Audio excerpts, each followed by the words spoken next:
think I'm pronouncing this brother's name right, but yeah, he said I was a B2k member in my head and a Ricky fan, but who really had the biggest influence on all of us as teenagers? So if you was a teenager, you knew about these guys. Girls was just going like, "Oh my god, oh my god, Pretty Ricky, oh my god, like I love him. I want them to marry me." Getting wet over him and whatnot. And you know what? We're gonna just play this video and see who's the best, because I got my notes, and I'll tell you who I believe had more appeal. But let's see what davyruffin has to say. I ain't gonna hold y'all. Wait a minute, hold on. There we go. So listen, tell me, who had a bigger influence on us growing up? You had B2K and Pretty Ricky. Now listen to me, right? If you know Pretty Ricky, they had niggas winding the wall, a bunch of hip flexing going on. I remember, man, I think at my school dance, they had Pretty Ricky grind on me, man. And the chauffeur says teachers had to hit the kids with water hose, man. Because it's like, you're not doing no freaky dance at no 7th grade party. Oh!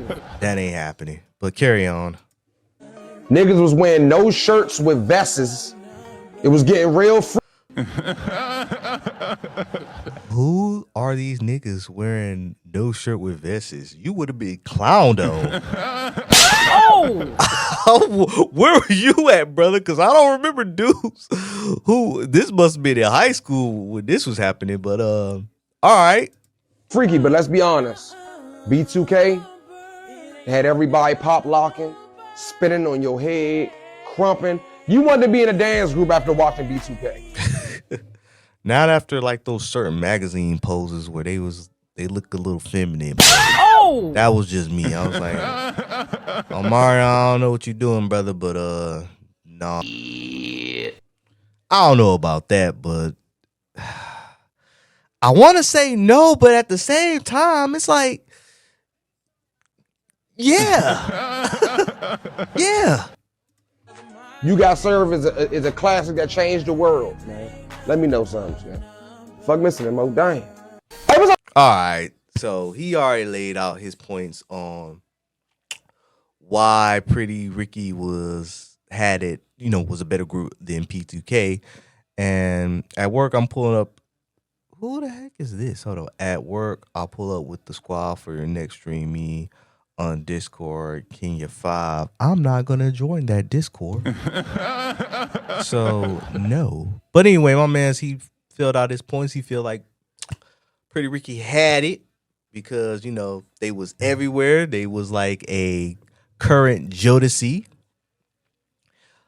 But at the same time, B2K, they wasn't sleeping either, man. They was doing their thing. They was pretty much everywhere. They had worldwide appeal. So, who do I think had the broader appeal, or who was better? It's going to be B2K. Well, let's start off side by side. So, B2K, better overall mainstream impact. They had a bigger success. They had multiple 10 Billboard hits, Bump, Bump, Up, and Girlfriend. I couldn't even get away from that song. I'm like, dang, that's all y'all gonna play? Like, man, they had a stronger brand machine. They was on the movie You Got Served, on TV appearances such as My Wife and Kids, Fat Albert was on magazines. Like, did anybody see You Got Served when it came out on theaters? Because I feel like when You Got Served came out, everybody bootlegged that film. I knew not one person who saw that movie when it came out. They just said, we just gonna bootleg it. They had better choreography and performance, known for their tight dancing and polished stage shows. They had a larger teen fan base. They dominated in the early 2000s, not with just R&B, but pop. They had more crossover appeal. They pulled in pop, hip hop and R&B fans, and they produce a superstar. Who is that superstar? That's Omarion. You know, Omarion went to have a major solo career, and the rest is history. Like, oh, touch. Remember that song? Like, remember Omarion was just dancing in the rain. Well, who started the dancing in the rain? Was it Marcus Houston or Omarion? Because I remember you guys, sir. Remember the sequence where they was practicing dancing and then they was dancing in the rain. I'm trying to figure out who started it first, but anyway, let's get to Pretty Ricky. Pretty Ricky had better raw R&B and street appeal. They sounded more mature and had the R&B sound. You know, known for their sensational grown man R&B. You know, Grind With Me, On the Hotline. You know, they had stronger vocal harmony focus, less dance, but you know they were more focused on their vocals. You know, they had more street credibility, man. You know, connected deeply with the southern and urban audiences, and you know, a lot of people was like, "Dang, man, Pretty Ricky, man, they out here being freaky." You know, especially you know the fast girls who was like only in the middle school, and you know, say they was about to throw their thought pocket to Pretty Ricky. Like, if you don't sit your ass down somewhere. You know, they had longer chart presence as a group. They stayed relevant later in the late 2000s.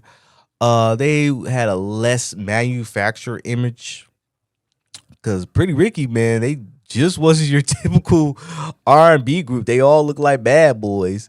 They also came off as more authentic and edgy. So that's a point right there. But overall, I believe B2k wins by popularity and impact and performance alone. Pretty Ricky wins in vocals and R&B aesthetic and had an adult appeal. So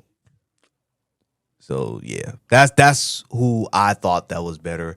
I know people was gonna say otherwise. You know, in the comment section on my man's video, somebody said they caused a lot of teenage pregnancy when Grind came out.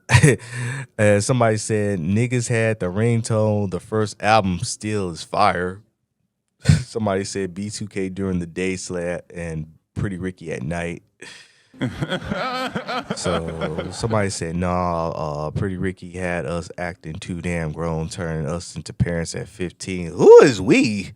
I mean, your mama and daddy was not checking you out, man. Like, I remember, man, story time. I remember a story where this girl had her birthday in the basement and she was going to pray Pretty Ricky, and her parents was not going to have that. They said, look, you can have your party. We're going to chaperone, but you ain't playing Pretty Ricky. Oh! And we're going to also chaperone your party. Oh! So you have mom and dad, the uncles and the aunties, man. It was like, man, we can't do nothing. Like, dang, man. You just sitting there like, hey, how's it going? You like to dance? And you couldn't freak dance. You just had to do the slow square dancing, hold on to each other, man. Everybody like, yeah, this party kind of a bust, man. So, but man, this kind of took me back to my teenage years. When did they came out? Like 2005, 2004, 06? It was one of those years, because 2006 I was just getting into high school. So yeah, graduated in 2009. So yeah, good times, man. Good times. So, yeah, that's what I wanted to talk about. Probably make this into a YouTube highlight. Oh man. They say you gonna play Pretty Ricky in my house? Shit. Man, you better get that out of here, man. Saying y'all was really dry hump. Y'all was really smash. It was people smashing, man. And you realize you got this girl pregnant. Now what you gonna do? Oh my God. That's crazy, crazy, crazy.